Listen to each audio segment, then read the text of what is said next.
आप देख रहे हैं डे एंड नाइट न्यूज, निष्पक्ष और निडर।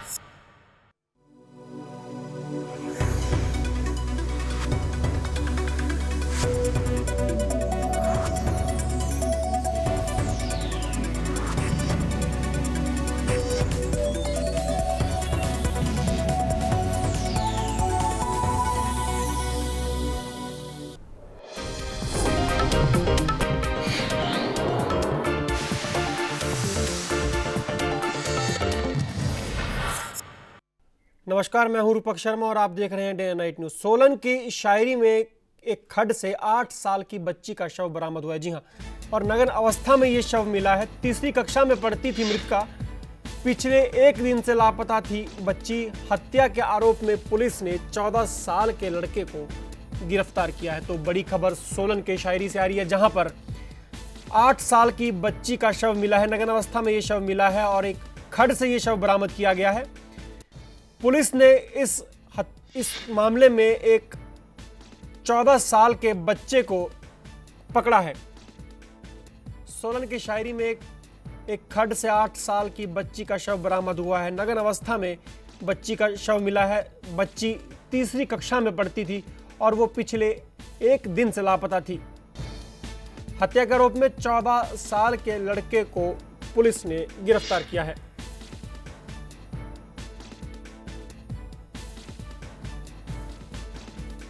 इस खबर पर ज्यादा जानकारी के लिए बात करते हैं सोलन में मौजूद संवाददाता मनोज शर्मा से। मनोज, ये शव कब और कैसे बरामद हुआ? दिन की बात है जब वहां पे सर्च ने जो है वो नाले में किसी शव को देखा। उसने तुरंत जो है वो इसकी सूचना पुलिस को दी। तो पुलिस ने जब मौके पे जाके देखा तो वहां पे जो है एक बच्ची का शव पड़ा था। जो बच्ची जो है वो जिसकी आज सुबह ही जो है पुलिस थाना में एक रिपोर्ट दर्ज हुई थी कि वो लापता है, तो उसका वो शव था। पुलिस ने जो है वो मौके पे बड़ी इस मामले को काफी संगीन समझते हुए जो है वो एफएसएल की टीम को वहां पे बुलाया और एफएसएल की टीम को वहां से सारे सबूत इकट्ठे करने के बाद जो है वो वहां से उसको जो है वो उसकी बॉडी को उठा के जो है वो अभी सोलन अस्पताल लाया गया, जहाँ पे जो है वो उसका पोस्टमार्टम होगा।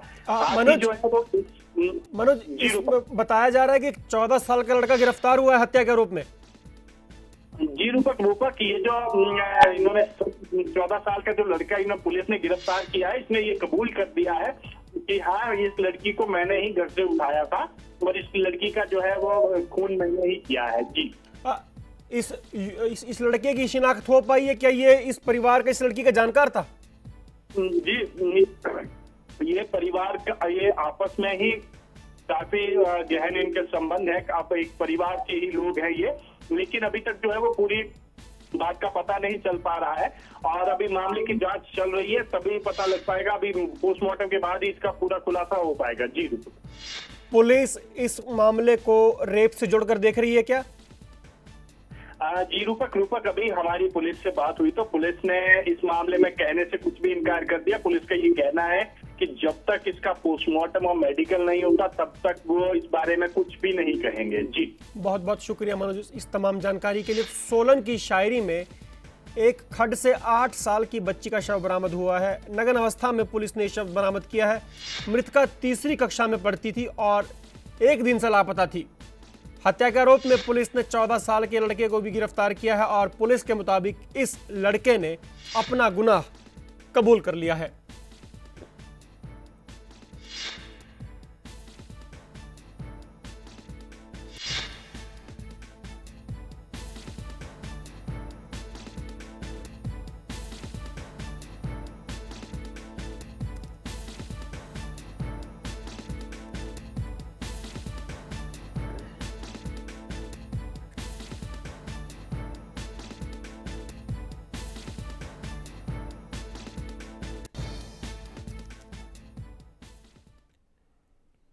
उधर रेणुका विधानसभा क्षेत्र के अंतर्गत संगड़ा थाने में बलात्कार का मामला सामने आया है। मामले में शामिल दोनों नाबालिगों को चाइल्ड हेल्पलाइन के जरिए यह मामला सामने आया है। नाबालिग लड़की डोलना गांव की है, जबकि नाबालिग लड़का थना का रहने वाला है। पुलिस ने धारा 376 के तहत और 363 के तहत मामला दर्ज किया है। डीएसपी हेडक्वार्टर मनमोहन सिंह ने ये जानकारी दी है। तो सिरमौर जिले के रेणुका विधानसभा के संगड़ा में ये रेप का मामला सामने आया है।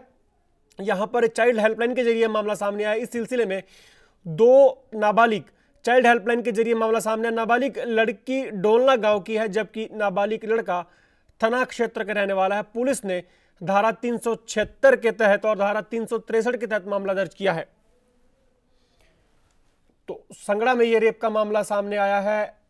सिरमौर जिले के संगड़ा रेणुका विधानसभा क्षेत्र के तहत ये क्षेत्र पड़ता है संगड़ा, वहां पर ये रेप का मामला सामने आया है। और नाबालिग लड़की डोलना गांव की है, जबकि लड़का भी नाबालिग है, वो थाना क्षेत्र का रहने वाला है। और इस खबर पर ज्यादा जानकारी के लिए बात करते हैं सतीश शर्मा से। सतीश, पूरा मामला विस्तार से बताएं। ये तो बिल्कुल आज संगड़ाहा थाने में एक मामला पेश आया है और ये जो बलात्कार का मामला सामने आया है, इसमें जो दोनों ही है वो दोनों नाबालिग है। और अभी कुछ समय पहले ही जो पुलिस ने इसमें अपनी छानबीन जो है शुरू की है। और बताया जा रहा है कि ये जो मामला ये चाइल्ड हेल्पलाइन के जरिए जो है पुलिस के संज्ञान में आया है। जी, पुलिस का क्या कहना है इस पूरे मामले पर?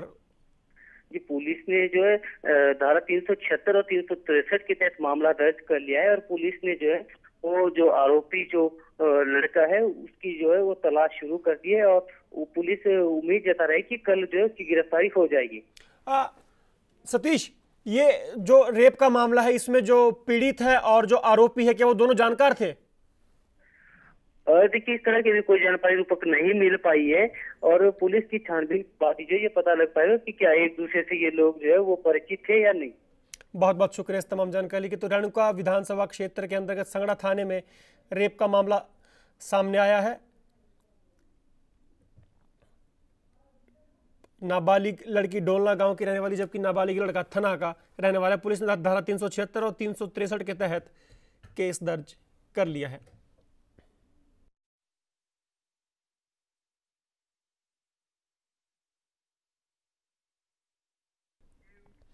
उधर हिमाचल के बिलासपुर में एक तेज रफ्तार कार अनियंत्रित होकर सतलुज नदी में जा गिरी, जिससे कार ड्राइवर की मौत हो गई। घटना के बाद मौके पर पहुंची पुलिस ने जांच शुरू कर दी। पुलिस के मुताबिक मृतक युवक चंडीगढ़ का रहने वाला बताया जा रहा है, जो कि चंडीगढ़ से लेह किसी काम से जा रहा था।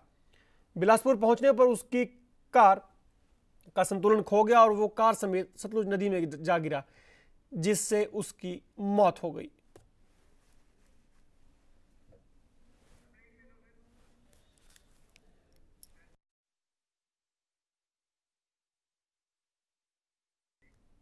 मंडी के धर्मपुर में 15 अगस्त को बरपे कहर से अब भी वहां खौफनाक मंजर मौजूद। धर्मपुर के तनेड़ गांव से जो तस्वीरें आई हैं वो बारिश के उस खौफनाक कहर को बयां करने के लिए काफी है।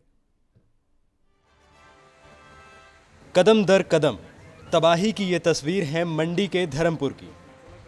15 अगस्त को बादल फटने की घटना के बाद 20 गांव में तबाही का मंजर है। लगभग 7 किलोमीटर का क्षेत्र पूरी तरह से तबाह हो गया है, जिससे 7,000 लोग प्रभावित हुए हैं। लोग इस तबाही में केवल अपने आप को ही बचा सके और उनकी आंखों के सामने उनकी जमीन, घर और पशु सब बह गए। 3 दिन से वहां बिजली की आपूर्ति पूरी तरह से ठप है और भारी बारिश से हुए भूस्खलन से मार्ग बंद होने के कारण प्रशासनिक मदद भी वहां तक नहीं पहुंच पाई है। इस तबाही में 50 मकान और 300 गौशालाएं पूरी तरह से बह गए हैं। मलबे में जगह जगह मरे जानवरों के कारण महामारी फैलने का भी खतरा पैदा हो गया है। मंडी से अंकुश सूद के साथ Subhash Chandra, day night news. और ताज़ा जानकारी के लिए बात करते हैं मंडी में मौजूद अपने संवाददाता अंकुश सूद। अंकुश, क्या ताज़ा हालात है वहां पर फिलहाल? जी रूपक, आपको एक और बात इसमें बताना चाहेंगे कि 13 तारीख रात को एक छोटा बादल फटा था खडनाल गांव में, और वहां भी लगभग 20 फुट गहरी जो है वो एक तरह से नदी बीच गांव में बन गई है और काफी घरों को वहां भी नुकसान हुआ है। उसके बाद 15 अगस्त को दोबारा बरपा और इस बार इतना ज्यादा था कि लगभग 5 स्क्वायर किलोमीटर का एरिया जो है ये पूरी तरह बह गया है और इसमें मुश्किल से लोगों ने अपनी जान बचा पाए हैं। और आज जाकर जो है प्रशासन उस गांव तक पहुंच पाया है, क्योंकि इस तरफ जाने वाली चारों ओर से सड़कें भी बंद हो गई थी और अब जाके जो है वहां प्रशासनिक राहत जो है पहुंच पाई है। रूपक। अंकुश, किस तरह के प्रशासन की ओर से किस तरह की राहत दी जा रही है? जी, सबसे पहले और सबसे प्रमुख होता है कि उन्हें पहले खाना मुहैया करवाया जाता है, उसके बाद उन्हें सर ढकने के लिए तरपाल दिए जाते हैं, कंबल और बिस्तर दिए जाते हैं, ताकि वो कम से कम थोड़ा तरपाल का एक टेंट बनाकर उसमें अपनी रात बिता सकें। उस तरह के इंतजाम किए गए हैं। साथ ही पैक्ड फूड जो है, ताकि वो अगले 2-3 दिन भी कुछ खा सकें। बिस्किट और क्लोरीन टैबलेट्स दी जाती हैं, ताकि पीने के पानी को भी वो स्वच्छ करके कर सकें। इस तरह की राहत जो है जो है अभी पहुंचाई जा रही है। रूपक, सरकार की तरफ से कोई मुआवजा दिया गया है? जी बिल्कुल, जो उपायुक्त संदीप कदम से हमारी बात हुई है, उन्होंने बताया कि मुआवजा जो है 2000 से 10,000 की फौरी राहत जो है, जिस प्रपोर्शन में नुकसान हुआ है उतनी राहत जो है वो बांटी जा रही है। और आज इसमें जो है उन्होंने काफी राहत जो है वो वितरित भी की है। रूपक, बहुत बहुत शुक्रिया अंकुश इस तमाम जानकारी के लिए। तो मंडी जिले के धर्मपुर के तनेड़ में की तस्वीरें आप देख रहे हैं अपनी टीवी स्क्रीन पर। पूरा का पूरा गांव तबाह हो गया, 20 गांव प्रभावित हुए हैं और सैकड़ों लोग इससे प्रभावित हुए हैं।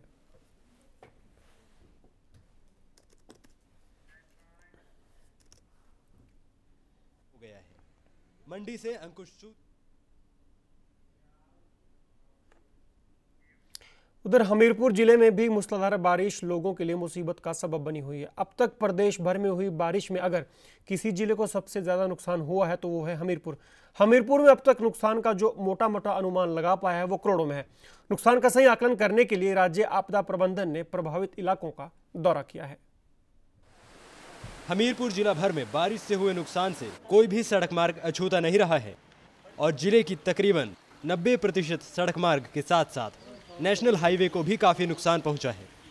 हमीरपुर में नवनिर्मित बाईपास के किनारे बारिश के कारण गिरे लहासे और पानी के बहाव के चलते एक रिहायशी मकान पूरी तरह से ध्वस्त हो गया, जबकि साथ लगते 2 घरों को भी खतरा बना हुआ है। हमीरपुर जिला भर में बारिश ने अपना कहर इस कदर बरपाया है कि करोड़ों रुपयों का नुकसान आंका जा रहा है। आपदा प्रबंधन के राज्य उपाध्यक्ष राजेंद्र राणा ने कहा है कि पूरे प्रदेश भर में बारिश से हुए नुकसान का आकलन किया जा रहा है और इस बार बारिश ने हमीरपुर जिला में सबसे ज्यादा नुकसान किया है। उन्होंने जोर सप्पड़ में बहे 4 प्रवासी मजदूरों और गऊओं के बहने पर शोक प्रकट करते हुए कहा है कि इस हादसे पर जिला प्रशासन द्वारा जितना हो सकेगा उतनी राहत राशि प्रदान की जाएगी। कोई जो बरसात है वो किसी को पूछ के थोड़ी आती है, वो कितनी लंबा चलेगी इसका कोई आकलन लगाना जो है मुश्किल है। ये कहना सरासर मुझे लगता है कि ठीक नहीं होगा कि जिला प्रशासन की तरफ से कोई अलर्ट नहीं किया जा रहा, या कहीं कोई डैम का पानी छोड़ना है वो हाँ तो लोग अलर्ट कर सकते हैं, परंतु अगर इंद्र देवता अगर बारिश कर रहे हैं तो उसका आकलन इतना संभावना लगाना बड़ा मुश्किल होता है। जिला प्रशासन द्वारा बारिश होने पर हाई अलर्ट न किए जाने पर राजेंद्र राणा ने कहा है कि प्राकृतिक आपदा का पूर्व अनुमान लगाना मुश्किल है और इसके लिए कोई भी अलर्ट नहीं जारी किया जा सकता, लेकिन जहां से समाचार मिले हैं वहां पर जिला प्रशासन की टीम पहुंचकर नुकसान का जायजा ले रही है। जहाँ कोई नुकसान हो रहा है जिला प्रशासन तुरंत वहाँ पहुँच रहा है, जहाँ जहाँ लोग सूचना दे रहे हैं वहाँ तुरंत जो प्रशासन के लोग पहुँच रहे हैं, तो प्रशासन पूरी मुस्तैदी के साथ काम कर रहा है, लोगों की मदद कर रहा है। हमीरपुर जिला भर में भारी बारिश ने जमकर तबाही मचाई है। जिला भर में संपर्क मार्गों से लेकर लहासों और रिहायशी मकानों पर कहर बरपा है। 3 दिनों की जोरदार बारिश के बाद हमीरपुर में राज्य आपदा प्रबंधन के उपाध्यक्ष राजेंद्र राणा ने भी नुकसान का जायजा लिया है और साथ ही जिला प्रशासन को भी नुकसान का आकलन करके तुरंत राहत कार्य शुरू करने के निर्देश जारी किए हैं। हमीरपुर से अरविंदर सिंह के साथ Subhash Chandra, day night news. Kangra जिले के देहरा में पड़ने वाले हरिपुर के गांव भगवार में हुए हत्याकांड की गुत्थी को पुलिस ने सुलझा लेने का दावा किया है। इस मामले में पुलिस ने आरोपी को देर रात गिरफ्तार किया। आरोपी मृतक के ही गांव का रहने वाला है और उस पर पहले से ही कई आपराधिक मामले दर्ज हैं। हिमाचल प्रदेश के जिला कांगड़ा के उपमंडल देहरा के थाना हरिपुर के तहत आने वाले गांव भगवार में 13 अगस्त को हुई हत्या के आरोपी को पुलिस द्वारा शनिवार देर रात गिरफ्तार कर लिया गया है। हत्या का आरोपी मृतक के ही गांव का है। पुलिस ने उसे गिरफ्तार कर कोर्ट में पेश कर दिया है और उस पर कानूनी कार्रवाई भी शुरू कर दी है। मृतक के पत्नी के आंसू हैं कि रुकने का नाम नहीं ले रहे हैं। आंखों को विश्वास नहीं हो रहा है कि जिस पति को अपने ही हाथों से खाने का डिब्बा हाथ में पकड़ाकर काम पर भेजा था वो कभी लौट कर नहीं आएगा। ऐसा ही हाल देखने को मिला मृतक पुन्नी लाल के घर में, जब भी कोई उनके बारे में पूछता है तो उनकी पत्नी फबक फबक कर रोने लगती हैं। मेरा माल कमाने वाले हैं वो मार दिए और मेरे छोटे छोटे बच्चे हैं और इनको कौन देखेगा। स्थानीय निवासियों और परिजनों में इस हादसे को लेकर पुलिस को लेकर गहरा गुस्सा देखने को मिल रहा है। स्थानीय लोगों ने बताया है कि अगर समय रहते पुलिस ने आरोपियों के खिलाफ कार्रवाई की होती तो आज ये हादसा नहीं हुआ होता, क्योंकि आरोपी पहले भी आपराधिक गतिविधियों में शामिल पाए गए हैं और उनके खिलाफ शिकायतें भी दर्ज हैं, लेकिन पुलिस द्वारा इन पर कार्रवाई अमल में ना लाई गई, जिससे इनके हौसले और बुलंद हो गए थे। हमारे गांव में जो भी दर्दनाक हादसा हुआ है वो पुलिस की वजह से। जो आरोपी है उसके विरुद्ध पहले भी पुलिस चौकी में आपराधिक मामले दर्ज थे, लेकिन पुलिस समय पर यह काम कर लेती या इसके विरुद्ध कोई भी केस उठा लेते तो ये दर्दनाक हादसा ना। और हम पुलिस से काफ़ी लोग खफा हो चुके हैं और उनके विरुद्ध कुछ न कुछ कानूनी कार्रवाई की जाए और आरोपी को सख्त से सख्त सजा दी जाए। वहीं प्रत्यक्षदर्शी मृतक के भतीजे का कहना है कि उनके चाचा जब रास्ते में जा रहे थे तो उनके ही गांव के विकास उर्फ विक्कू ने दराट से हमला कर दिया और उनके चाचा वहीं पर गिर गए। मेरे चाचा आगे चल रहे थे, उनके पीछे बिक्कू था और बिक्कू ने उनके सिर पर जोर जोर से लाठी मारी। इस हादसे से सारा गांव सदमे में है। लोगों को ये समझ नहीं आ रहा कि छोटे से गांव में अपराधियों के हौसले इतने बुलंद हैं तो कैसे। इस मामले से पुलिस प्रशासन पर भी सवालिया निशान खड़ा हो गया है। अगर आरोपी पहले से ही आपराधिक मामलों में पाए जा चुके थे तो उनके खिलाफ कार्रवाई अमल में क्यों नहीं लाई गई? क्या पुलिस प्रशासन ऐसे किसी बड़े हादसे का इंतजार कर रहा था? नूरपुर से अजय गुलेरी के साथ Subhash Chandra, day night news. Sirmaur जिले के नाहन में पीने के पानी की समस्या को लेकर लोगों ने सुबह डीसी रेजिडेंस का घेराव किया। दर्जनों लोगों ने आईपीएच विभाग के खिलाफ जमकर नारेबाजी की। इस दौरान विधायक राजीव बिंदल भी खुद मौजूद थे। लोग सुबह करीब 8 बजे ही डीसी रेजिडेंस के बाहर पहुंच गए। शहर के वार्ड नंबर 8 के लोगों का आरोप है कि वार्ड में पिछले 1 हफ्ते से पानी की सप्लाई नहीं हो रही, जिसकी आईपीएच विभाग में कोई सुध नहीं ली जा रही है। लोगों का कहना है कि विभाग के अधिकारी उनके फोन उठाने को भी तैयार नहीं है। लोगों के मुताबिक आईपीएच विभाग द्वारा मात्र वीआईपी इलाकों में ही पानी की सप्लाई की जा रही है।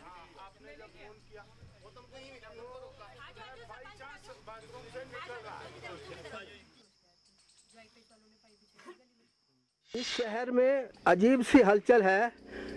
आए हम यहाँ पानी के लिए, क्यों जिए तो जिए कैसे पानी के बिना। ये लोग वीआईपी लोगों के घर में सब में पानी है, लेकिन ये गरीब जनता जो 8 नंबर वार्ड की स्पेशली है, इसमें पानी का नाम भी नहीं है। 8-10 दिन से भूखे प्यासे नलकों की तलाश में ढूंढ रहे हैं। जितने भी नेता लोग हैं, चाहे वो किसी भी पार्टी से हैं, कुछ भी हैं, सब ने अपने कानूनों में रुइयां डाली हुई है।